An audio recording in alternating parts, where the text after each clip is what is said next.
മീഷോന്നൊക്കെ product purchase ചെയ്യുന്നവരാണെങ്കിൽ skip ചെയ്യല്ലേ. ഒരു കാര്യം പറയാണ്ടേ, മീഷോന്നൊക്കെ ടൈം പാസിനോ അല്ലെങ്കിൽ ജസ്റ്റ് പ്രൊഡക്റ്റിൻ്റെ ക്വാളിറ്റിയോ നിറോ വ്യത്യാസങ്ങളൊക്കെ അറിയാൻ വേണ്ടിയിട്ട് ജസ്റ്റ് ടൈം പാസ് എന്ന നിലക്ക് പ്രൊഡക്റ്റ് ഓർഡർ ചെയ്യുകയും റിട്ടേൺ അയക്കുകയും ചെയ്തിട്ടുണ്ടോ? നിങ്ങൾ അറിയാതെ ആ ബ്രാൻഡിനെ കൊന്നുകൊണ്ടിരിക്കുകയാണ്. 4-5 മാസമായിട്ടോ മീഷോയിൽ സെല്ല് ചെയ്യൽ തുടങ്ങിയിട്ട്. മാഷാ അല്ലാഹ്, അൽഹംദുലില്ലാഹ്, എനിക്ക് ഇതുവരെ ഒരാളും റിട്ടേൺ ആയിട്ട് എൻ്റെ പ്രൊഡക്റ്റ് അയച്ചിട്ടില്ല.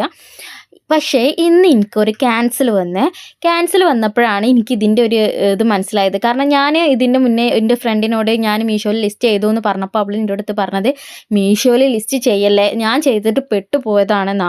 അപ്പോൾ എന്താണ് കാരണം? ആൾ ചെയ്യുന്നത് ക്ലോത്തിങ് കാറ്റഗറി ആയിരുന്നു. അപ്പോൾ ക്ലോത്തിങ് കാറ്റഗറി ചെയ്യുന്നു, റിട്ടേൺ വന്നാൽ നമുക്ക് അത് 160 രൂപയോളം നഷ്ടം വരും.